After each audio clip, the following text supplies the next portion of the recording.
Хэлцэх асуудлын дарааллын дагуу 10 дугаар асуудал. Нийслэлийн нутаг дэвсгэрт худалдаа үйлчлэгээ эрхлэх нийтлэг журмыг шинжилэн батлах тухай асуудлыг нийслэлийн засаг даргын хамын газрын дарга амгалан дарга танилцуулна. Таныг эндэрт төрж байна.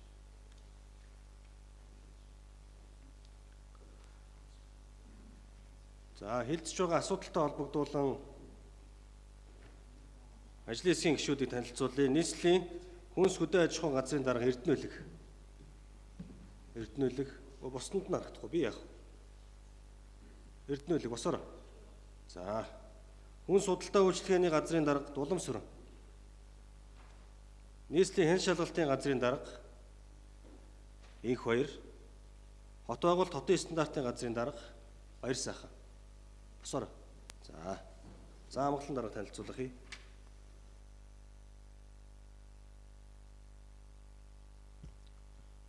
За, нийслэлийн иргэдийн төлөөлөгчдийн хурлын дарга эрхэм төлөөлөгчдөө Монгол Улсын ерөнхий сайдын дэргэдэх зөвшөөрлийн зөвлөлийг өргөтгсөн бүрэлдэхүүн 25 оны 2 дугаар сарын 6-ны өдөр хуралдаж 2 хэсэг 7 заалт бүхий дүгнэлтийг гарган зөвшөөрөл олгодог байгууллагад хүргүүлсэн.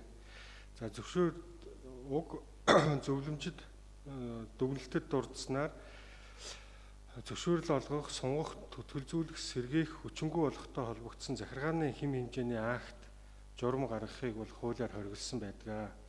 Ийм учраас нийслэлийн нутаг дэвсгэрт худалдаа үйлчилгээ эрхлэх нийтлэг журам нь зөвшөөрлийн шинжтэй бүртгэлийн ийм зохицуулалт дагуулсан байгаа учраас энэ журмыг та бүхэн хуульд нийцүүлж өөрчлөх, хүчингүй болгох арга хэмжээ аваач гэсэн ийм зөвлөмж ирүүлсэн.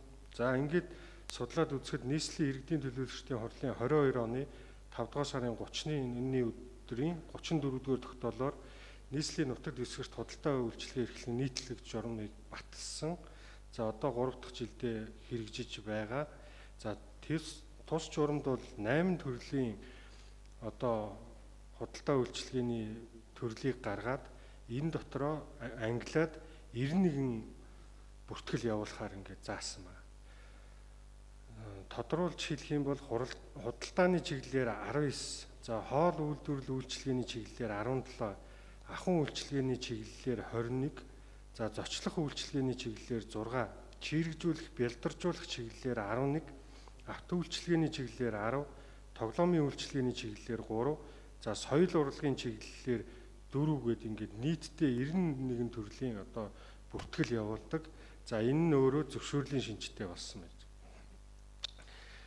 За, мөн энэ журамд аж ахуйн 91 бүртгэлийг хийхийн тулд иргэн аж ахуйн нэгжүүдэд 8 төрлийн ийм шаардлага тавьсан. За, үүнд бол худалдаа үйлчилгээ эрхлэх барилга байгууламж байх ёстой. Цэг салбарын гадна болон дотн орчныг холбогдох стандарт шаардлагын дагуу тогтчулж, эрүүл аюулгүй байдлыг хангасан байх, галын аюулгүй байдлын тухай хуулийн дагуу галын аюулгүй байдлыг хангаж дүгнэлт гаргуулсан байх, гадна хаягийн байгууламж нь холбогдох журам стандарт шаардлагад нийцсэн байх. За, худалдаа үйлчилгээний ангиллыг стандартаар тогтоосон нэршлэр байршуулсан байх, стандартын шаардлага хангасан кассын машин, баримт хэвлэх төхөөрөмж, пост, терминалтай байх. Зах худалдааны төв, ихтлгүүр, хайпермаркет, супермаркет, за жуулчны бааз, амралтын газар, зочд буудал, үзүр үйлчилгээний газрууд, барилга байгууламжийн орох хэсэг, дотоод орчин, ариун цэврийн өрөөнд тусгай хэрэгцээтэй иргэдэд зориулсан тогтчлтыг стандартын дагуу хийсэн. За, шаардлагатай хэрэглэгдэхүүн тэмдэглэлийг бий болгосон байх. Худалдаа үйлчилгээний газар нь эрүүл ахуйн тухай хууль заасны дагуу эрүүл ахуйн нөхцөл шаардлага хангасан, эргэн үйлчлүүлэх чөлөөтэй ашиглах боломжтой ариун цэврийн өрөө, гар угаах хэрэгсэлтэй, гэр хороол, цуслан ногоон бүсэд байралтай бол сайжруулсан ариун цэврийн байгууламжтай байх. За, агаарын чанарыг сайжруулах, бүсэд үйл ажиллагаа явуулах бол халаалтын асуудлыг цахилгаан болон бусад агаарын бохирдол үүсэхгүй шийдлээр шийдсэн байх. За, худалдаа үйлчилгээ эрхлэгч нь эрх үхий байгууллагаас баталгаажсан мэргэжлийн үнэлэх гэрчилгээ, эрүүл мэндийн дэвтэртэй байх гэсэн шаардлагуудыг тавьсан байдаг. За, сая дурдсан эдгээр шаардлага нь тухайн эрхэлж буй үйл ажиллагаанд хамааралгүй юм байдаг. Цаг засвар байсан ч бүгдийг шаардж идэг. За, нөгөө хийм цэвэрлэгээний авдаг ийм цэг байсан ч энэ бүх бичиг баримтуудыг ингээд шаарддаг байхаар ингэж зохицуулсан байсан байна. Тэгэхээр энэ одоо журмыг шинчлээд бид бүхэн 91 бүртгэлийг одоо 8 болгож бууруулж цөөлж байгаа шинэ журмаар. За тэгээд иргэн аж ахуйн нэгж үйл ажиллагаа явуулах асуудлаар бүртгүүлэх биш, зүгээр дүүргийн болон журам заасан байгууллагын холбогдох нэгжид мэдгдснээр үйл ажиллагаа явуулах эрх нь үүсдэг байх. За нэгж нь эрүүдсэн материалыг хянаж үзээд захим системээр одоо бүртгэсэн тухай мэдэгдээд за материал дутуу бол нөхөж авдаг ийм үйл ажиллагаа хэлбэршүүлсэн үйл ажиллагааг шилжих. За ингээд бүртгэл хийнгээд дүүргийн засаг даргын дэрэгдэх худалдаа үйлчлэгийг зохицуулах зөвлөлөөр оруулдаг гэсэн бол энэ зөвлөлөөр бол хилцүүлэхгүй байх ийм өөрчлөлтийг бас тусгаж байгаа. За тэгээд энэ өөрчлөлтөд холбогдуулаад хяналт шалгалтыг хийдэг зөрчлийн хууль, бусад хууль тогтоомжоор хяналт шалгалт явуулдаг байгууллагууд өөр өөрийн хуулиар хүлээсэн чиг үүргийнхээ хүрээнд тэр стандарт шаардлага хууль одоо норм дүрмээ сахиулах ажлаа хийгээд явах болгож байгаа. За тэгээд энэ өмнө дурдсан маш олон материалыг зөвхөн 4 материал одоо нэгч 4 материал бүрдүүлж цахим системээр илгээсэн тохиолдолд одоо бүртгэдэг байхаар ийм зохицуултыг тусгасан байгаа. Одоо жишээ нь галын аюулгүй байдлын дүгнэлт гэсэн юм байж байгаа. Тэгтэл тухайн ажлын байрыг түрээсээр ашиглаж байгаа бол тэр түрээслэгчд энэ галын аюулгүй байдлын дүгнэлт гаргуулах шаардлага байхгүй. Тухайн одоо барилга байгууламжийг өмчилж байгаа том нөгөө хуулийн этгээд аж ахуйн нэгж иргэн л галын нэг дүгнэлттэй байхад тэр дүгнэлтийг одоо түрээсээр эзэмшиж байгаа хүмүүс одоо хуулбарлал цахим системд илгээснээр одоо үйл ажиллагаа нь эхэлдэг байх гэдэг. Ийм иргэн аж ахуйн нэгжийн одоо үйл ажиллагаа одоо үндсэн хууль заасан одоо ажил хөдөлмөр чөлөөтэй эрхлэх, бизнесийн болон бусад худалдаа үйлчилгээний үйл ажиллагаа чөлөөтэй эрхлэх ийм нөхцөлийг бүрдүүлсэн байдлаар хуульд нийцүүлж журмын төслийг өөрчлөн боловсруулж та бүхэн танилцуулж байна. Хилцэн баталж өгөхийг та бүхнээс хүсье. Баярлалаа. Танилцуулгатай холбогдуулан асуулттай төлөөлөгч авъя. Асуулттай төлөөлөгч. 2 төлөөлөгчөөр даслаа. Хариунтай төлөөлөгч. За нийслэлийн нутаг дэвсгэрт худалдаа үйлчлэгээ эрхлэх нийтлэг журам бол иргэдэд одоо илүү хялбарчиж ингэж одоо шинээр боловсруулагдсан гэж ингэж ойлгосон. За би энэ ганцхан юм асуугаадах энэ иргэдээс ирээд байгаа бас асуулт юм байна.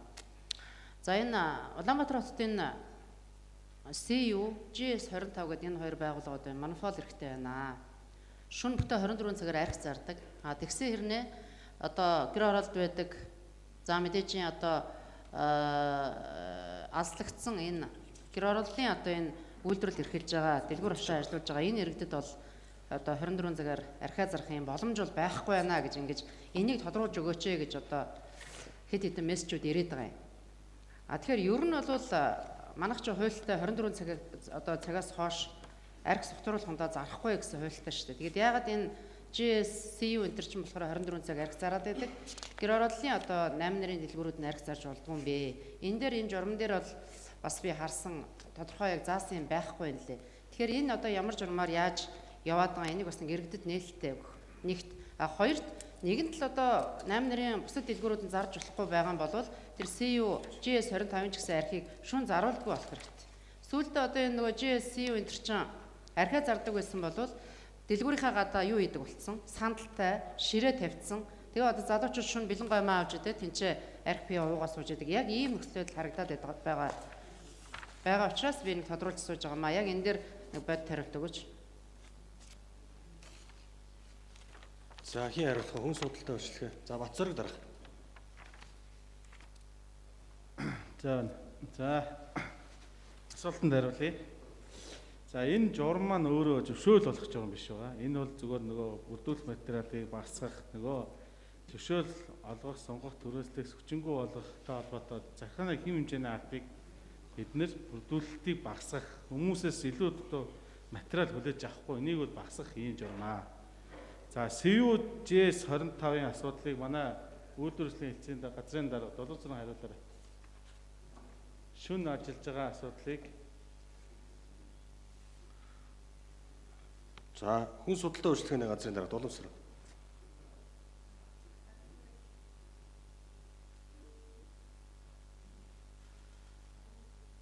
Ажлын хэсгийн микрофон. Ажлын хэсгийн микрофон нээгээрэй.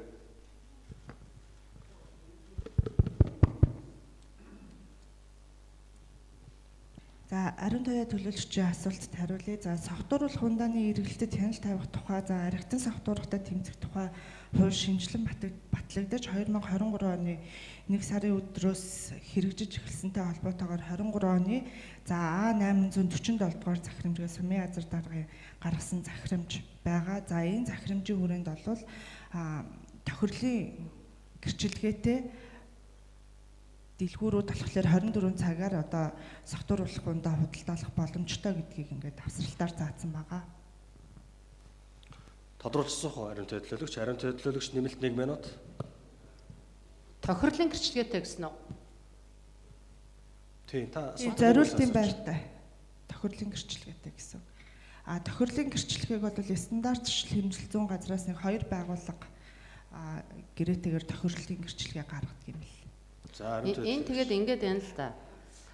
Стандартын байртай буюу тохирлын гэрчлэгээтэй гэхээр хүчтэй боломжтой гадаадын хөрөнгө оруулалтын газрууд нь авчаад байгаа юм байна. За тэгвэл жирийн яг иргэд одоо энэ хүүхдийн сургалтын төлбөрийг нэг цуглуулж арай гэж өгдөг.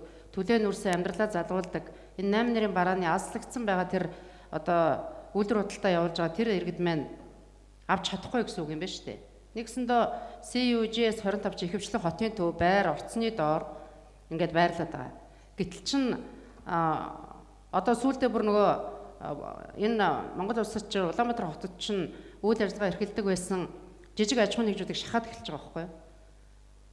Тэгэхээр энийг яг ямар үндслээр одоо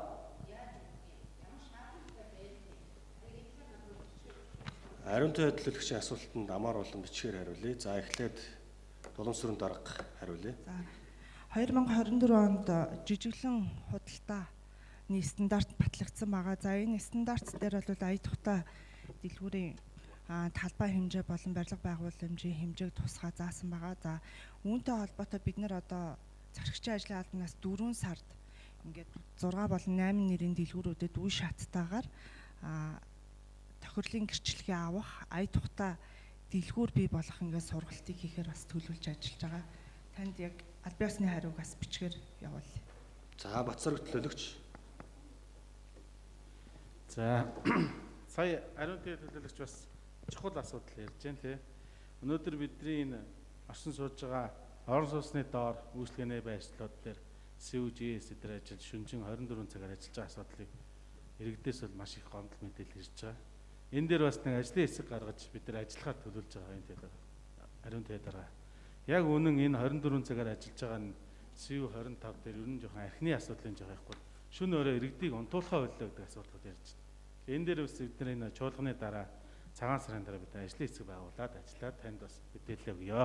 За баярлалаа. Жаргал сайхан төлөөлөгч. За тодорхой 2 асуулт байна. Нэгдүгээр энэ 2021 онд гарсан эзлийн засаг дарга А4 987 дугаар захирамж байгаа. Бизнес эрхлэх татаа орчин бүрдүүлэх, авилга, хүн сурталыг бууруулах, талаар авах зарим арга хэмжээний тухай захирамж байгаа. Уг захирамжаар бол хуулиар нийслэлийн нутгийн захиргааны байгууллагаас тусгай зөвшөөрөл авахыг шаардсанаас бусад буюу бүх төрлийн аж ахуйн үйл ажиллагааг хуульд нийцүүлэн зөвхөн татварын албанд бүртгүүлсний үндсэн дээр чөлөөтэй эрхлэхийг зөвшөөрнө. Гэхдээ энэний араас бол одоо маш олон төрлийн одоо хууль ёсны болон хууль бус одоо олон төрлийн зөвшөөрөлтөө зөвшөөрөлгүй үйл ажиллагаанууд дэлгэрсэн. За тэгэхээр энэ журам ер нь одоо бидний энэ гаргаж байгаа тогтоолтоо нийцэж байгаа юу? Алийг нь дагаж мөрдөх юм бэ? За энийг маш тодорхой хариулж өгмөр байна. За энийг протокол тэмдэглүүлсний үндсэн дээр яагаад үг гэвэл энэ ер нь бол мэдээж зарим одоо журам дотор дүүргийн тогтоосон байр шилж гэдэг юм уу, дүүргээс гаргасан цагийн хуваарч гэдэг юм уу ийм зүйл заалтууд байгаад байгаа. Нэг л нийслэл юм чи энэ дотроо нэг мөр байх нь зүйтэй. Дүүрэг өөр байгаад их юм бол эн чинь иргэд худалдаа үйлчлэгээ эрхэлж байгаа байгууллагуудаа ч хүндрэлтэй. Тийм учраас энийг одоо урлын тэмдэглэлд тусгуулад энэ тусгуулсан тэмдэглэлийн дагуу мөрдөөд явах нь зүйтэй гэсэн ийм нэг асуулт байна. За хоёр дахь нь Энэ хэвлэл мэдээллийн хэрэгслээр нээлттэй явж байгаа учраас энэ үйл ажиллагаа явуулж байгаа иргэд бас мэдээлэл аваасаа гэдэг үүднээс асууж байгаа. Тамхины тухай хуулийн энэ 500 метрийн асуудал одоо бас их яг амьдрал дээр бас хүндрэлтэй асуудлууд байна. Тухайлах юм бол зах худалдааны төв дотор тамхины бөөний цэгийг ажилуулах нь одоо 500 м дотор орчхоор хүндрэлтэй болчиход байгаа байхгүй юу? Бодит жишээ ярих юм бол одоо Баянзүрх дүүргийн амгалан зах, Баялаг ундраа зах гээд зарим нь бол одоо олон жил үйл ажиллагаа явуулж исэн чинь дараа нь хажууд нь сургууль байгуулагдсан ч ийм асуудлууд байгаа шүү дээ. Тэгээ зах худалдааны төв дотор байгаа тэр бөөний цэгээр ороод хүүхдүүд ширхийн тамхи аваад идэх нь чухам юу юм бол. Тэгээ энэ бол одоо бас амьдрал дээр төдийл нийцэхгүй байна. Энэ дээр одоо хуулинд бас өөрчлөлт оруулж байгаа гэдэг ийм одоо албан бус мэдээлэл байна. Тэгэхээр энэ асуудал эрхэлж байгаа хүмүүс, хариуцж байгаа хүмүүс энийг яг албан ёсны хариултыг өгөөч гэж хүсэх байна. За баярлалаа. Жаргал сайхан төлөөлөгчийн асуултанд Батзөрөг төлөөлөгч. За энэ журмын маань ер нь энэ хуучин журмыг бид шинжилж байгаа гол 5 бас үзүүлэлт байна. Ер нь бол яг хөө нэгдсэн журмаар энэ Улаанбаатар цэг эмэн цахим хуудасаар бүгдийг мэдэгдэе гэж байгаа. Бүх үйлдвэр үйлчлэгээ эхэлж байгаа аж ахуйн нэгж иргэд. Тэгээд тэрийг 2 хоногийн дотор хянаж хүлээн авах шаардлагатай л аваад дутуу матер нэмж авъя. Тэний дагуу хариу өгдөг болъё. За мөн дээр нь засаг даргын дэргэдийн зөвлөл гэж байдаг байсан. Үйлдвэр үйлчлэгээ журмаа хуучин журмаар чинь зөвлөлөөр шийдэгдэж гэсэн. Энэ зөвлөлийг байхгүй болгож. Тэгээ ганцхан худалдаа үйлчлэгээ эрхлэх зохиц зөвлөл байхгүй хамгийн газрын хүнс худалдаа үйлчлэгээний хилцэн хариуцаа. За хяналт шалгалтыг төрийн байгууллагууд өөр хуулиар хүлээсэн чиг үүргийн дагуу хийя гэж байна. Ийм нэг онцлог нэг 5 заалтайгаа мөн дээр нь хүчин төгөлдөр мөрдөгдөж байгаа журмын дагуу иргэн аж ахуйн нэгжээс бүрдүүлдэг ус 8 материал 4 болгоо багсгаж байгаа. Иргэдэд нөгөө төрийн байгууллагад байгаа материалыг дахин давтаж авах болъё гэж. Ийм 5 ийм нийтлэг бас энэ авууштай заалтуудаас энэ журманд шинжилж байгаа журман дээр орж ирж байгаа. За тэр юутай 500 м тамхины 500 м-тэй холбоотой хууль тогтоомжинд өөрчлөлт оруулах санал өгөх асуудлыг манай Дулуусаар хариулаарай. Газрын дарга. Ер нь яг нь тамхины хуулийн дагуу ер нь бол 500 м-т орсон дараа нь сургууль бариад өртөж байгаа аж ахуй. Хуулийн дээр бид нар 500 м гээд араадас татсан л байгаа юм чи энийг дагаж бүртгэл хуулийн зөвөө. Тэгээд цаашдаа ч энэ тамхины асуудал дээр бас нэг хяналт шалгалт хийхгүй бол бид нар бас энэ тамхи маань сургуулийн хажууд зарим газар зараа зогсож байлаа шүү дээ. Тэгээд энэ дээрээ бас анхаарал хандуулна гэж бодож байгаа. За уламжлалын тодруулах нэмэлт Жаргал сайхан төлөөлөгчийн тамхитай холбоотой асуултанд хариулт өгье. За тамхины зөвшөөрлийн зохицуулалт бол 500 м зай гэдэг одоо хуулинд туссан байгаатай холбоотой. Одоо бол зах худалдааны төв байсан ч одоо хуулийн хэрэгжилтийг хангаж ажиллана. За тамхины хяналтын тухай хуулийг бол шинжилэн боловсруулах ажлын хэсгийг их хурл дээр Новин Чимэг гишүүн ахалж байгаа. За сая 1 сард болохоор нийслэл дүүргийн хүн судалдаа үйлчилгээний хилцээ удирдлагуудаа бас хилцүүлэг зохион байгуулсан. За үүн дээр бол одоо 9 дүүрэгтэйгээ нийлээд нийслэлийн захирчийн ажлын албанаас бид нэр тамхины